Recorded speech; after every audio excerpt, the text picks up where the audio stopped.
I have a spot in me for these legacy champions that used to be kind of good and have just fallen way down. No one ever sees me, I'm losing every battle.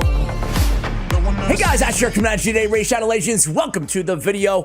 Oh, you guys are mad at me. You're mad at me. Is it true? Have I done the most just egregious thing you can do on Raid Shadow Legends YouTube, which is throw shade at Juliana? Everyone, let's just take a deep breath. I already took 2 breaths, too. So I can breathe so deep that I can move furniture with my breath. So I rearranged my whole house that way. So I just rearranged.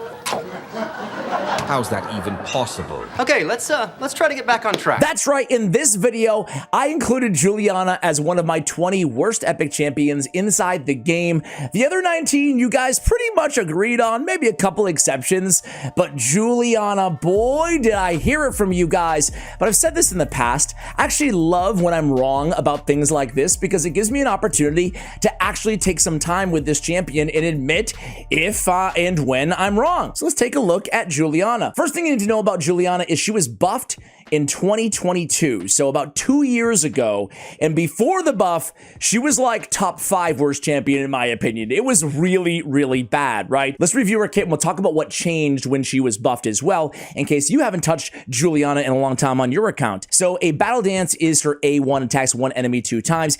Each critical hit fills this champion's turn meter by 10%. Damage scales off of attack, by the way. Her base HP is meh, 15k. Her base attack is pretty solid, almost 1400. Her defense is meh at 881 and 103 on the speed. On her A2, lethal partner, 3-turn cooldown. This used to be a 5-turn cooldown. That is awful. Thankfully, they bring it down to a 3 here.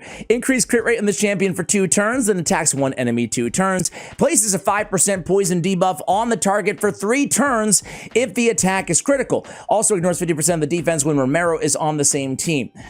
So poisons on the A2, right? It doesn't read this way, but one thing I found out in preparation for today's video that I did not know going into the top 20 worst epic champions video is each hit places the poison, even though it doesn't read that way on the skill. Usually the way that it says places a poison debuff on the target for 3 turns if the attack is critical means 1 poison, but no, it's 2. So it happens on both hits, which is a big difference. 2 big versions of poison for 3 turns is actually really solid, right? On the A3 ability, used to be a 5-turn, they buffed it to a 4-turn. It used to remove 1 buff from the target, now it removes all buffs from the target. A lot of books have to go into Juliana. Attacks 1 enemy, removes all buffs from the target, has a 100% chance of placing 1 HP burn for 3 turns on that 4-turn cooldown. Ally crit rate, it's an arena battles by 20%, pretty much a worthless aura there, so we're gonna basically negate that. So let me show you really quickly here on the, in the arena, just to prove it out to you guys, that has a 2 poisons. That really bothers me. It's just one of many abilities in Raid that doesn't read correctly, right? Each hit places should say 5% poison. So, boom, there's 1 and 2. There it is, 2 poisons, 3 turns. Super solid there, right? So, early game, can you get viability out of Juliana? Absolutely. Early game, she can be a great clan boss champion with the 2 poisons on the 3-turn cooldown. For Dragon in the early game as well, you can remove the increased attack on the Dragon, right, with the A3 ability, and you can place those poisons on the A2, and she can deal some pretty solid damage on top of that. But could she be used in the mid game? In the end game? Today, I decided to put her in my favorite build for Juliana for kind of the mid and end game accounts, and that is regeneration in some righteous gear as well, because why not try to get her to solo some content as well? I'm thinking like Doom Tower content, like the Griffin, maybe a solo or duo Griffin, solo or duo Frost Spider, solo or duo Scarab King type content, right? With the poisons. And absolutely, she can. Not bad. Very slow. Is she going to be the best to do it, especially with that low HP? Absolutely not. But can she? If you're lacking some other champions, absolutely she can. We look at her total stats here. 59k on the HP, 3200 on the defense, defense, 2,800 on the attack, 242, 80, and 111. Keep in mind, she does bring her own increased crit rate on that A2 ability, so it nice alleviates some of that necessity, to get that 100% crit rate, where you really do need that on her to place the poisons right on the A2. Anyway, we need resist at 285. We have accuracy, of course, at 421 on today's build. We have a blood shield ring on her as well, going to help out a lot. We can parlay that. I don't have her awakened, but I would absolutely pair that with emergency heal as well as a blessing. That would be a great tandem, blood shield plus the emergency heal. I have blood shield nonetheless, defense on the amulet. I have accuracy on the banner. I have HP percentage with speed ascension on the boots. I have HP percentage with HP percentage on the chest, and then I have crit rate with some crit damage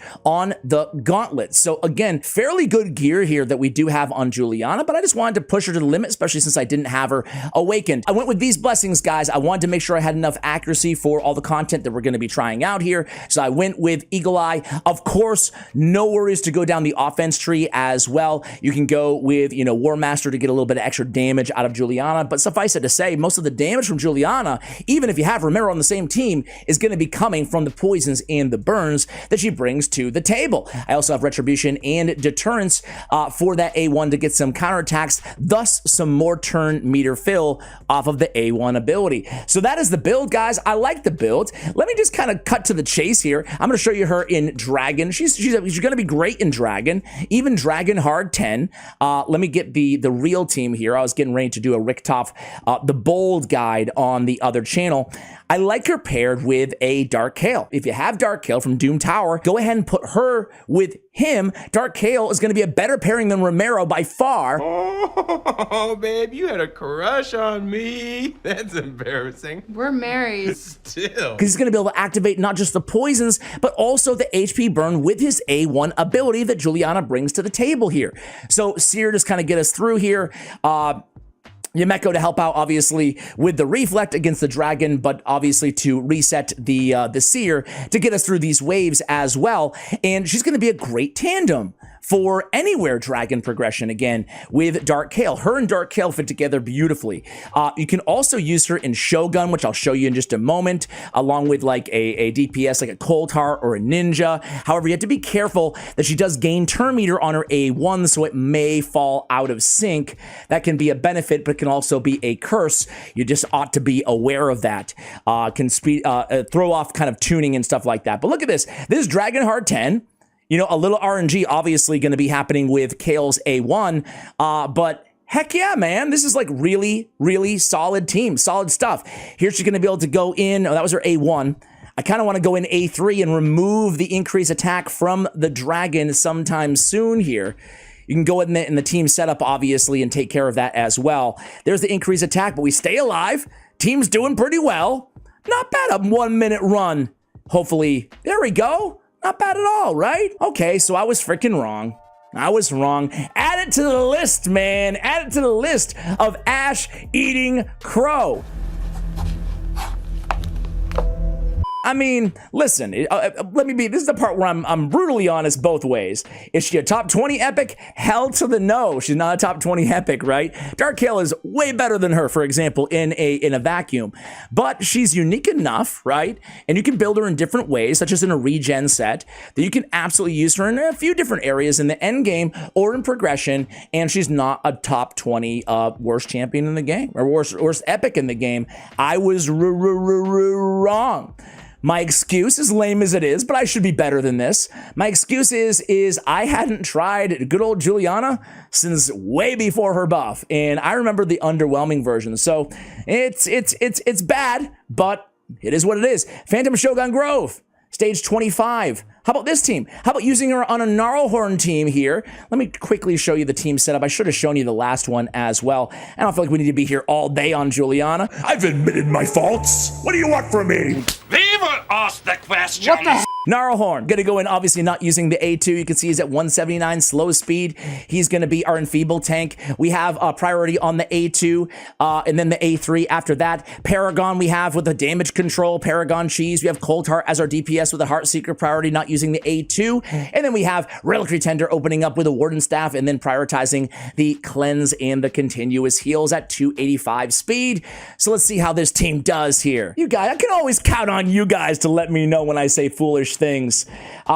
So maybe we can put her partner Romero in her place. Just trying to piss some of you guys off at the end of the video, right? I don't know. I don't know. I don't think Romero, he got a buff too, actually. I want to take a quick look at Romero to see what his partner skill is with Juliana, because frankly, I forgot, right? Clearly a couple that I have been neglecting for years and years here. But, you know, she's going to be a great little option here for a little bit of DPS here against the Shogun. Again, this is stage 25. Nice and easy here, especially after the nerfs, but this team would have worked anyway. It's the Paragon Cheese Gnarlhorn team, but it gets the job done, and it's a bunch of rares, really, you know, and in Juliana, of course. So pretty fast, too. Again, just like the Dragon team. Dependable 100%, and fast enough where you can just viably farm this, right, with a team like this. I have a whole video out on the kind of the skeleton or the foundation, so to speak, of this team. If you guys want to check that out, I'll try to remember to link it in today's video description, which I always forget to do. But anyway, this is the squad. I'll come back at you guys in about 20-30 seconds when it's over, and we'll just take a quick look at Romero, and I want to see where hellhades.com, the best website in the biz, where they rank Juliana. All right, guys, Phantom Shogun down there in about a minute and 44 seconds. Probably can get a little bit faster there, too. Let me take a quick look, if I can speak today, at Romero, my guy here. I used to like Romero way back in the day for Faction Wars. She has a continuous heal on all allies for 2 turns, steals a buff from an enemy on this A2. Not bad. Continuous heal on the ally, lowest HP on the A1. And then a shield on all allies, 25% of their max HP for 2 turns. Increased defense on this champion for 2 turns on a 4-turn, meh. And then attacks all enemies 3 times with Juliana on the stalwart partner. I have to take a look now at his multiplier on this ability here, because that's a 3-time hitter on a 3-turn cooldown. That's not half bad. Really quickly, Juliana, hellhades.com, area rankings. Clan Boss, a 4 out of 5. Dragon, 4.5 out of 5. Eternal Dragon, a 4 out of 5 here. Her multipliers are a 2.4 on the A1, strong, a 3 on the A2, godlike, and a 6 on the A3, godlike damage rating. So, man, it's cool to be wrong, because then we get to do videos like these and take a look at why, and give these champions a bit of a spotlight here. I'm going to check on the... We saw her in the arena very briefly here, right? Let me just see that multiplier on that A3, man. I mean, we don't have her built for a ton of damage or anything like that in the regen set, but I just want to go back at that squad here and just kind of test it out. Just see with no buffs and anything. Not that it means much here, but let's just see. A3, Sulfurian, boom. Okay, it's not going to mean much here on this team. Okay, Romero, his A3 multiplier is a 1.4. So it's nothing too special, but, you know, not too bad at the same time, I guess. Like, what, a 4.7 overall? Not bad, I guess, to have him as a tandem. What do you guys think? What do you guys think as a partner? I think Juliana probably better on her own. Let me end with a quick auto battle clan boss. I'm just going to throw her in as she is, in as a DPS on a clan boss team. Demon Lord, let's see what we have. We have Magic Affinity, so that works. We have Krisk on this team. I don't think Krisk is a realistic option for progression necessarily. Well, crap, let's just do it with Krisk and see what she can do. This should be an easy Wixwell, no speed tuning at all. Just 2 buff extenders in Ancherite and Krisk and Hellborn, excuse me. So we have the buff extenders. We have Hellborn Sprite in a shield set. We have Wixwell to just make all the magic happen. And Juliana's going to be carrying the brunt of the damage here. Hopefully, fingers crossed, 116 million damage. Nice and easy, right? So you can use her basically against any affinity as a clan boss DPS as well. 56 million. I was wrong.